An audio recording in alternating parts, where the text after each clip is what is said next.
Welcome back to Skinnybru Rugby, guys. It's round 12 of Super Rugby, and we are getting to a point in this season where everyone needs to win if they want to stand a chance to go to the qualifying rounds. As you can see, I have a new jersey. It's only a supporters kit. The all black jersey is very expensive here in South Africa, but that is just for everyone that watches my videos from New Zealand. I know I have a pretty big following over there, so yeah, I just wanted to show my support for you guys. Then this is a prediction video for round 12. I'll link the fantasy team video up here.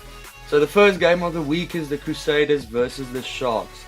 The Crusaders are just looking unbeatable.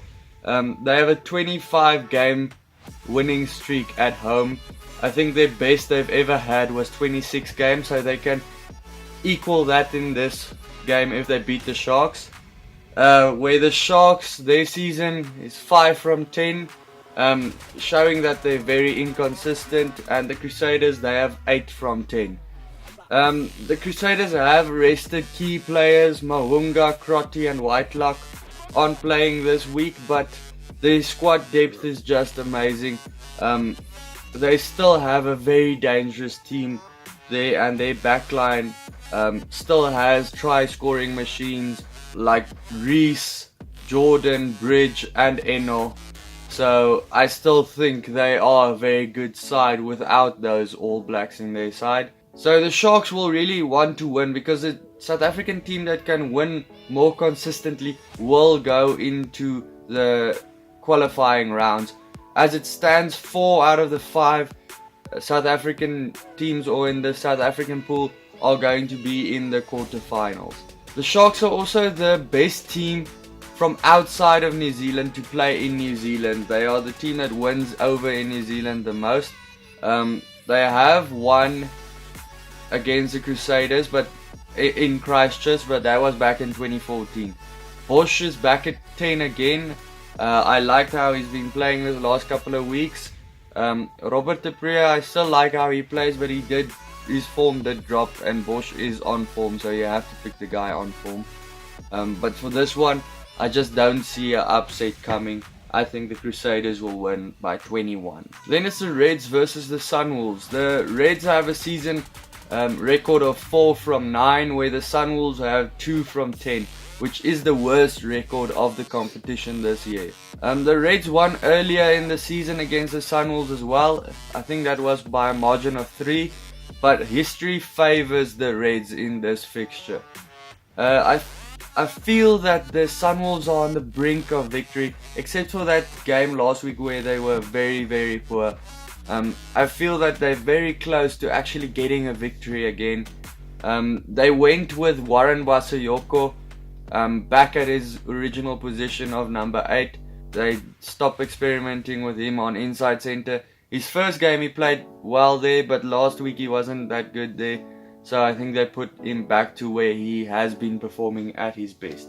The Reds have a 50% home record this season, which isn't good. That doesn't give you a lot of confidence in their ability to actually beat a team. So if the Sunwolves wanted to get another away victory, this would be that one. For the Reds, Karevi has been their talisman in that side. They are a very young side, so he's just leading from the front, getting a lot of meters and scoring a lot of tries. The Reds team is looking better than they looked a little bit earlier in the season. They look like they can get a couple of victories. A guy like McDermott, the scrum half, he's playing great rugby. I think this is the first season that he's actually playing for the Reds, or it's his first season that he's anyway getting any attention from anyone else. So for this one, I think the Reds will win by 2. Then it's the Hurricanes versus the Rebels. The Hurricanes are hot on the Crusaders track, so they need to get every single victory that they can. Just wait for the Crusaders to slip up so they can pounce on that. The Rebels are also the only Australian team at the moment that would qualify for the quarterfinals or the knockout rounds. But their record away from home is 2 from 5. The Hurricanes have only had 2 losses this season, both against the Crusaders, and then 1 draw against the Chiefs. The Hurricanes beat all the other games against Australian teams. 2 of them they have played, and they just play great running rugby. The guys like Savea, Paranara, the Barretts, Laumape, those guys are just, all of them are entertaining to watch. It's everyone's favorite team to watch on television. They're the guys that will run the ball and score a couple of great tries. The Rebels, this is their second game against the New Zealand side, but they've only had 1 victory against the Hurricanes in recent history. That's back in 2011. So for me, the Hurricanes have too much fighting power, and I think they'll win by 7. Then it's the New Zealand derby of the Highlanders versus the Chiefs. The Chiefs are still without Damien McKenzie, like they will be for the rest of the season, and they're still without Retallick. The Highlanders, they are on a 2-game winning streak, while the Chiefs are on a 2-game losing streak. The 2 seasons of the 2 teams aren't looking that good. The Highlanders 4 from 10 and the Chiefs 3 from 10. Last week the Highlanders absolutely demolished the Sunwolves by 8 tries. After that game, a lot of guys called Josh Ioane for the 3rd playmaker, or the first 5 or fly half, depending where you're from. They're calling him to be there, but I don't know, isn't it a bit too soon to call him up to an All Black spot? To me, he's not been that great this season. Last week he was impressive, but yeah, I think it's a little bit too early to call that. The Chiefs this season 2 from 5 away from home, so not that great, but away from home to have a couple of victories is a good one. Boshier for the Chiefs, he's been a standout player this season. He's weekly in my dream team. I think he's been there 4 or 5 times maybe. And Lee for the Highlanders, the winger, he's been playing great rugby. For me, it's a difficult one this, especially going on history. It's 50-50, so I'd go with the Highlanders by 7. Then the next one is the Brumbies versus the Blues. Both teams have won 4 this season. The Brumbies 4 from 10 and the Blues 4 from 9. Both come off losses last week, but history favors the Blues. This season, the Brumbies have won 3 out of 4 at home, and the Blues haven't won any of their 4 games away from home. Guys like Nonu has had a stellar season. He's had stellar performances, and he's knocking on that All Black door again. And Robinson, what do they call him? Big Red. I like how he plays. He's just one of those big guys. Just gets all over the park, gets in his tackle, gets into the other guy's face, and he likes distributing the ball as well, and he pops up for a couple of tries. Then Lealifano for the Brumbies, you can look at his performance. He has been great. He just keeps the Brumbies in it. Without him, I don't know where they would be thus far in this season. Another guy to look out for Falau Fahinga, the hooker for the Brumbies. Even if he comes off the bench, he does score tries at the back of that maul. He is very good at that. For me, also a very difficult one, but going on the away form for the Blues this season, I'd go for the Brumbies by 3. Then the Bulls versus the Waratahs. This is the second game on tour for the Waratahs over in South Africa, and they challenged the Sharks last week for a victory, but at the end discipline cost them that one, because even when they were 13 to 14 or 13 to 15 men down, they actually did challenge the Sharks. Beale was good last week at fullback. The backs of the Waratahs, they're just so dangerous, and they can cause upset.